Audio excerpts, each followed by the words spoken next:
Hoy escuchaba una presentadora de noticias en un canal que decía, ¿por qué hicieron la marcha hoy y no mañana? Que tienen un día, y porque mañana se descansa, es el Día del Trabajador, se descansa, hoy se hace la... Bueno, hay grupos que van a hacer también sus actos políticos mañana, pero a lo que voy es, cada uno decide cuándo lo hace. Si se hace algún día el acto del Día del Carnero, el Día del Garca, ustedes pueden decidir qué día hacerlo. En fin, hablando de garcas y carneros, el presidente argentino fue a sacarse fotitos al portaaviones yanqui que está ilegalmente en mar argentino. No puedo dejar de pensar los videos que se perdió Luis Petri, ¿no? Se lo imaginan a Petri ahí. Incluso se sacaría el casco para que se viera su peinado, todo el... Bueno, digo, el portaaviones que se encuentra ilegalmente en el mar argentino porque no lo aprobó el Congreso de la Nación. La presencia de tropas norteamericanas y específicamente de este portaaviones, algo que, como decíamos, lo pide la Constitución Nacional nada más y nada menos, no es optativo, no es un capricho. En su artículo número 75, que es el que dice cuáles son las atribuciones del Congreso de la Nación, tiene un inciso, el número 28, porque el Congreso de la Nación tiene varias atribuciones, que básicamente lo que dice es que es atribución del Congreso de la Nación aprobar el ingreso de tropas extranjeras al territorio argentino, que es exactamente lo que no hizo el gobierno, que lo aprobó por decreto el 17 de abril. Y la aprobación parlamentaria, en este caso, es un mecanismo de control. Ahí está, ¿no? El articulado de la Constitución.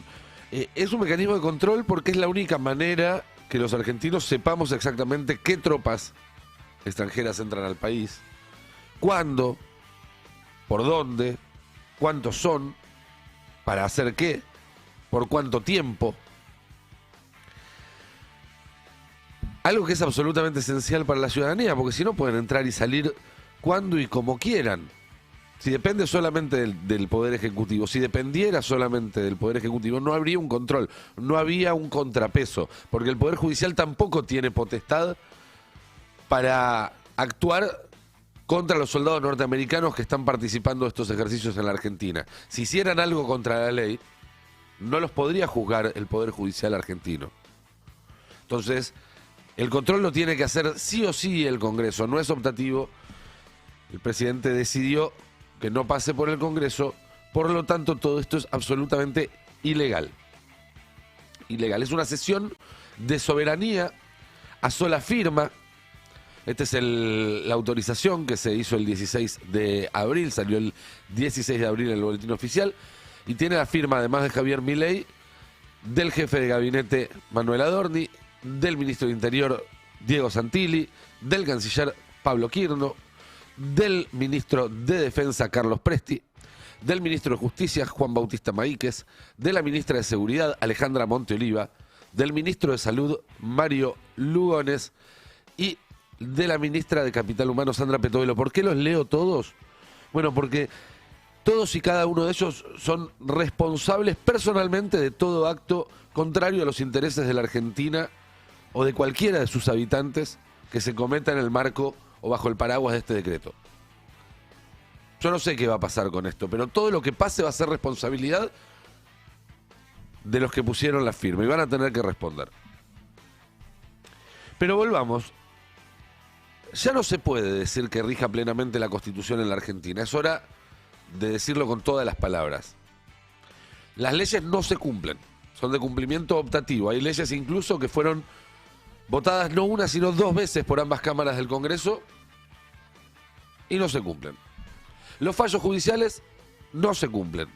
Después le buscan la vueltita de que no, que la apelación y demás. La apelación en la mayoría de los casos no tiene efectos suspensivos y por lo tanto se está incumpliendo cuando no se ejecutan las partidas y demás.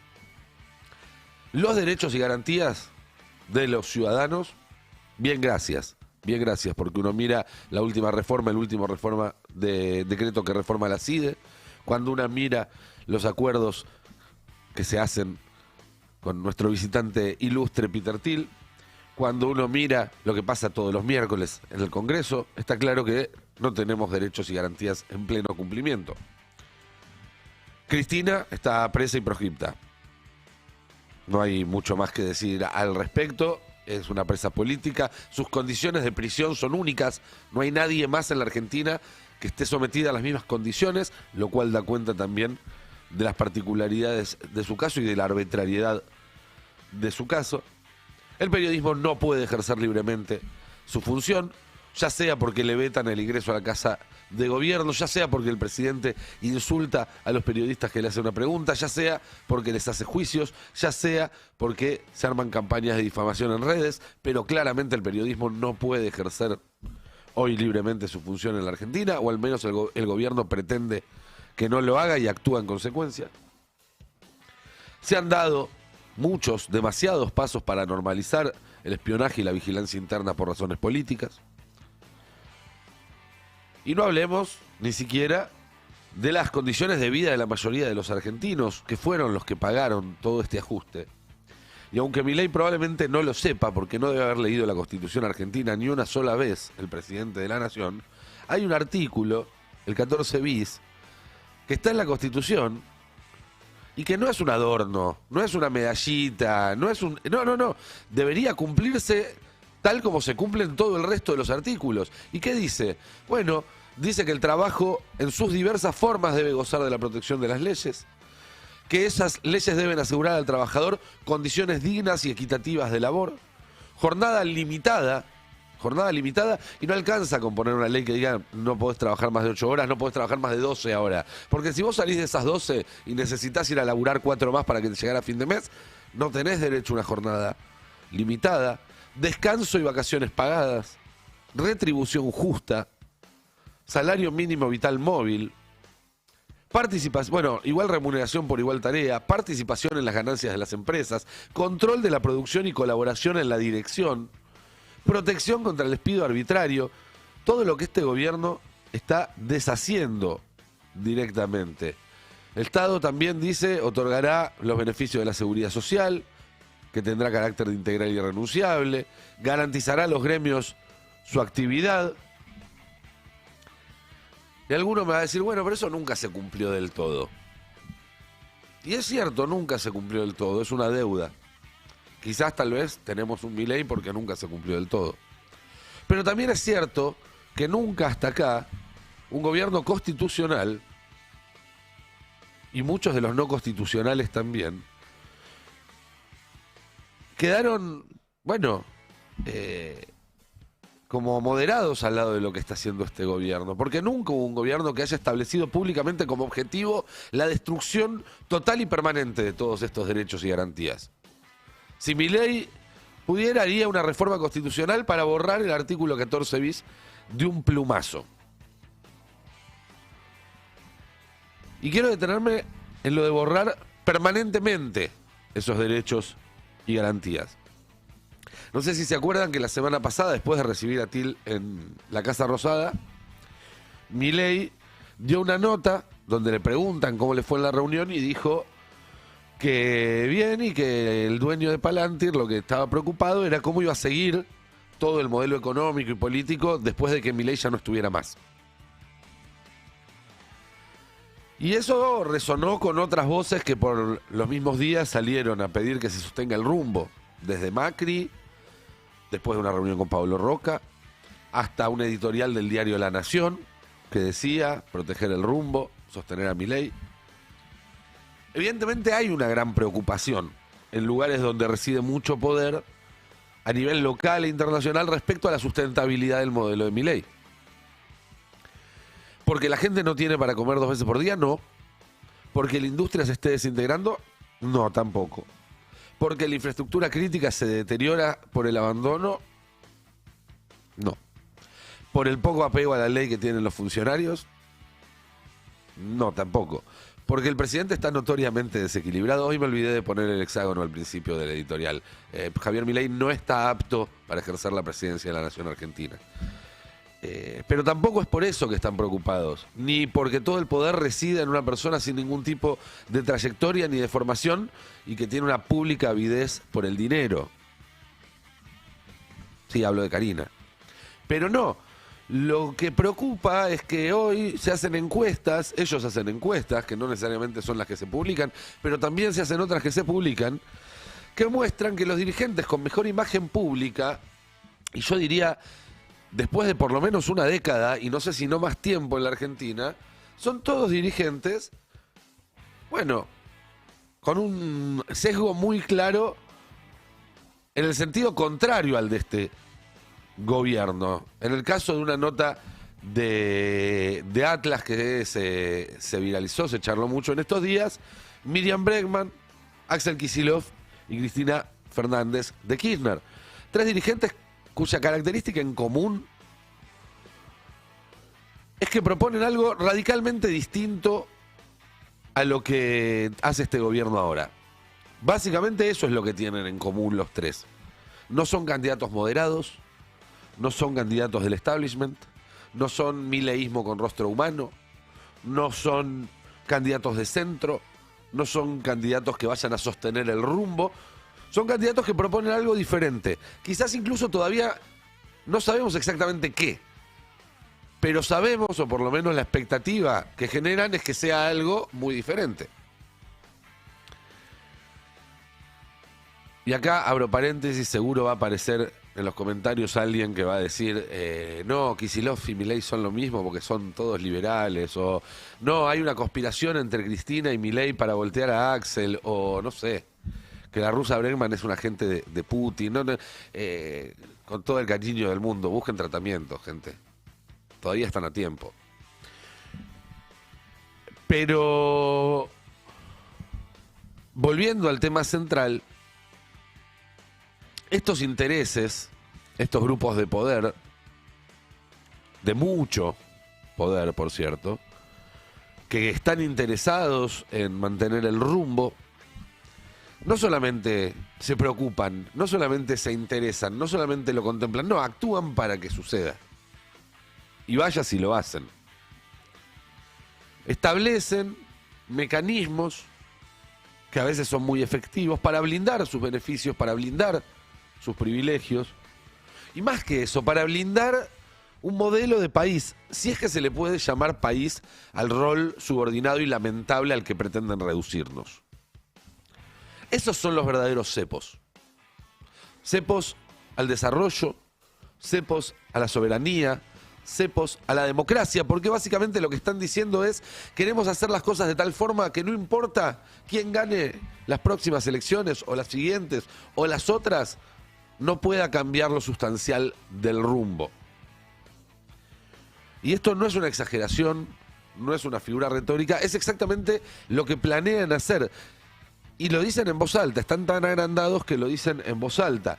Salió ayer una nota muy interesante en Infobae con el tipo que es el zar de las privatizaciones, Diego Chaer, que dice: el objetivo es vender todas las empresas y cerrar lo que no tienen sentido. Eso es más conocido, digamos.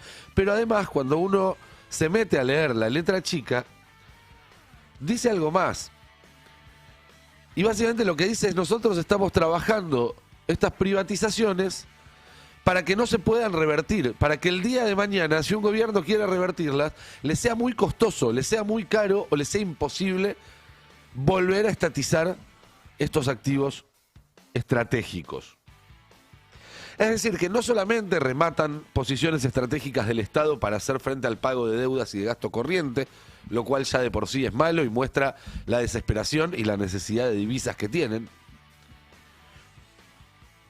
pero que podría parecer un acto de simple desprecio por lo estatal o de mera urgencia, sino que lo hacen además de forma tal de obstaculizar cualquier paso en el sentido contrario que pueda haber en el futuro. Ahí está la cita, ¿no? Estamos madurando, dice, las condiciones previas para que si alguien quiere venir a reestatizar a ISA, por ejemplo, le salga carísimo al país y tenga que enfrentar penalidades internacionales. En un país serio, un funcionario por decir eso tiene que responder ante la justicia. Porque está hablando abiertamente, confesando que opera contra los intereses del país y a favor de los intereses de quien ahora gobierna el país, y dice la democracia me la paso por el orto. Lo que voten el año que viene me lo paso por el orto, porque voy a hacer todo lo posible para que no sirva para nada.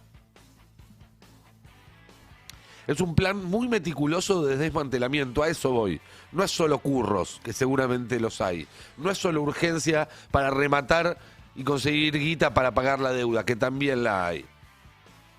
Hay un plan de gente que no quiere que la Argentina se desarrolle, que no quiere que la Argentina sea soberana y que no quiere que los argentinos tengamos voz ni voto en nuestro propio futuro.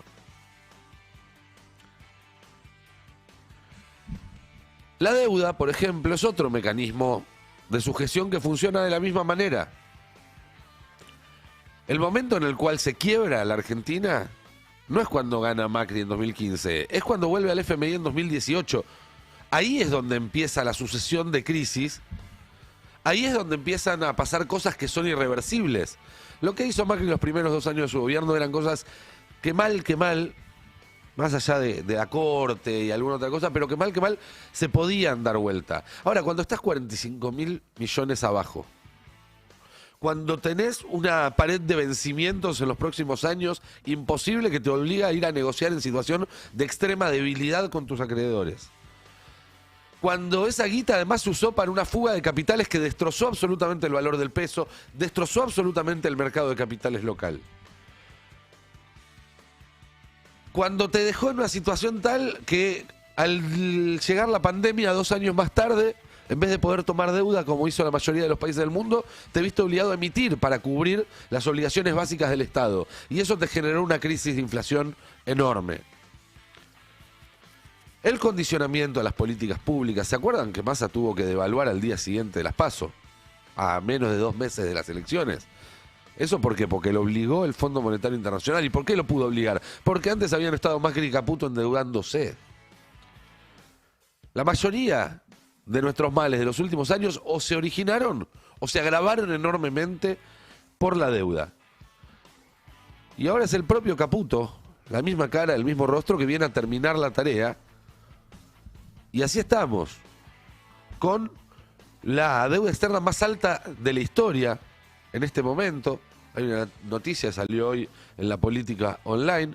Se multiplicaron por 4 los vencimientos de corto plazo. La deuda pública superó los 483.830 millones de dólares, casi 500.000 millones de dólares, casi un PBI. Y la deuda de corto plazo pasó del 3,5% del total al 14%. El que gane después de estos va a tener que lidiar con esa deuda y es un condicionamiento. La van a usar como palanca para apretarnos, para que no se puedan tomar decisiones soberanas. Entonces va a haber que pensar qué se hace con eso. Hoy, en una de estas expos que se hacen, donde van los garcas a hablar, pareciera que algunos laburan de ir a hablar a estas exposiciones, porque hay una por semana y están siempre los mismos. No este en general no habla, eso es novedoso. Estoy hablando de Eduardo Constantini, que suele tener un perfil un poco más bajo que otros empresarios, pero que hoy dio una definición muy clara de esto que estoy contando en su exposición. Dice: más allá de su visión sobre el presidente, Constantini consideró que la Argentina tendría que tener un sistema político que fomente la gobernabilidad, la consistencia de una gobernabilidad donde la política tenga menos protagonismo. Ahí está. En esa frase está todo. Que la política tenga menos protagonismo. La política es, o debería ser, el sentido de la política es la herramienta de los pueblos, de las personas, de los laburantes, para influir en las decisiones. Pedir menos protagonismo de la política es que vengan un puñado de gringos y un puñado de ricos locales a decirnos que nos corramos, que nuestro hambre les molesta a la hora de hacer negocios, que nuestra voluntad los estorba mientras ellos juntan carretas de guita y se las llevan. ¿Se acuerdan que a principio de año ya hablábamos de esta idea de posdemocracia? A partir de un número que salió de la revista Crisis, muy interesante, que planteaban esta idea, a partir de algunas cosas que yo venía charlando también. No la posdemocracia como una etiqueta, ¿no? Para decir este es posdemocrático, este no es posdemocrático, dónde empieza, dónde termina. No, no, no.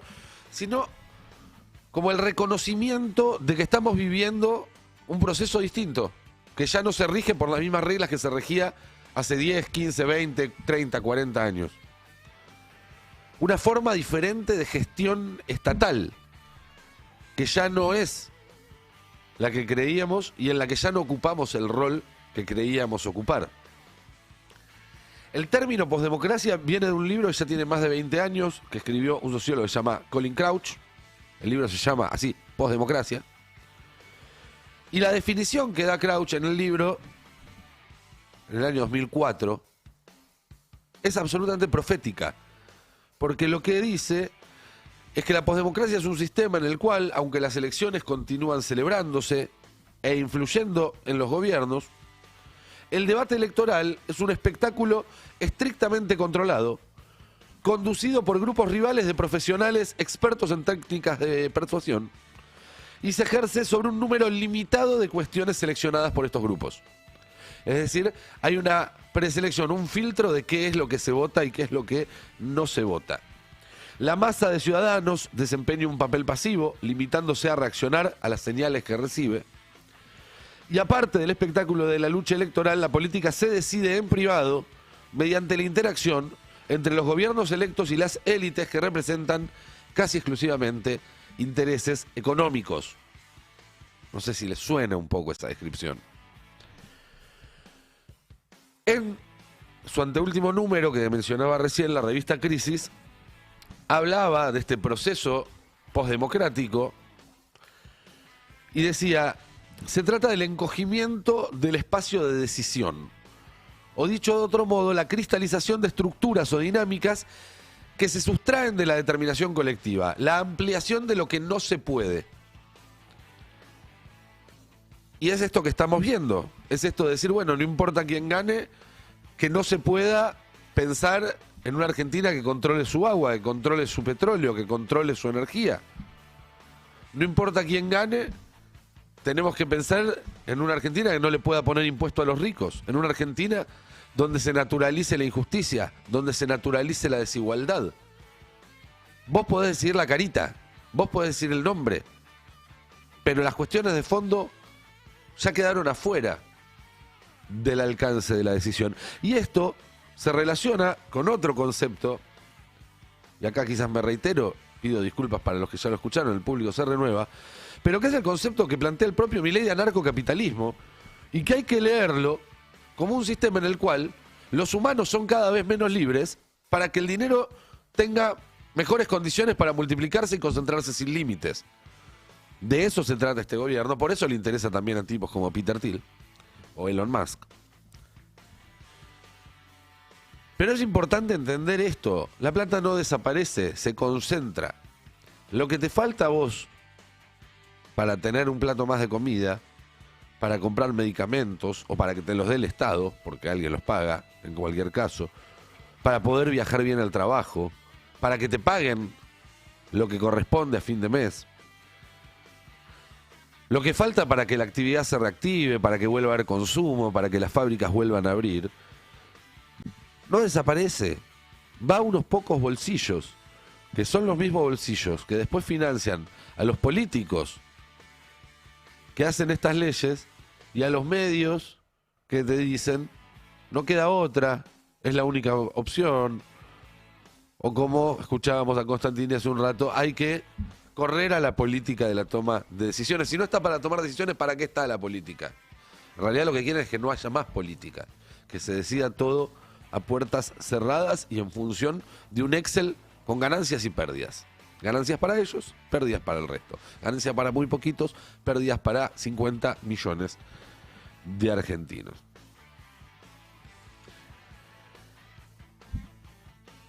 Básicamente, para reducirlo a lo más crudo, lo que están diciendo, lo que están pidiendo, lo que están planteando, el modelo de país que pretende Milei y que apoyan estos empresarios, es un modelo de país en el que cada vez tengamos menos poder nosotros, los argentinos, las personas, el pueblo. democracia, antes que ninguna otra consideración, cuántos partidos hay, cómo se eligen las autoridades, la alternancia, los derechos, las garantías, antes que todo eso, democracia debe ser la forma de gobierno en la que el pueblo, compuesto por personas consideradas iguales, es el fundamento mismo del poder y por lo tanto tiene voz y responsabilidades y derechos y garantías. Todos y cada uno de los que componen ese pueblo.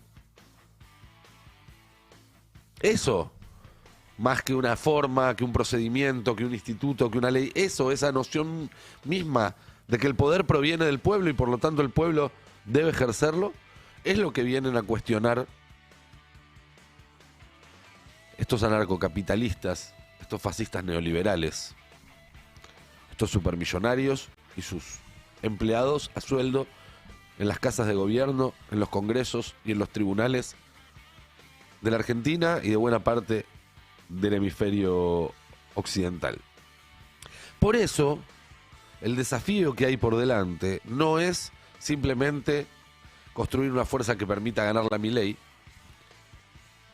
sino construir una fuerza que permita desafiar este status quo posdemocrático. Una fuerza que permita que recuperemos el poder que nos sacaron. El poder de decidir qué hacer con nuestro tiempo. El poder de decidir qué hacer con nuestras vidas. Esa forma tan particular y necesaria de poder que se llama libertad. Y que ellos creen haberse apropiado. Pero que no se parecen nada más que en el nombre a la libertad que embanderan ellos. Que es la libertad que tiene el más poderoso de aplastar al más débil. Ni más ni menos que eso. En vísperas de otro 1 de mayo, entonces, creo que el trabajo que tenemos por delante es organizarnos, no para ganar una elección, no para gobernar, como se suele decir, porque gobernar sin hacer cambios de fondo va a ser imposible a esta altura del partido, sino para que los 50 millones de argentinos que nos levantamos todos los días para ir a laburar, porque si no, no tenemos con qué morfar, no tenemos con qué darle de comer a nuestros hijos, no tenemos con qué... Bueno, los que tenemos que laburar para vivir, ni más ni menos. Esa sola clase de personas de la que hablaba Perón, ¿no? Los que trabajan, volvamos a tener un poco más de poder sobre nuestras vidas.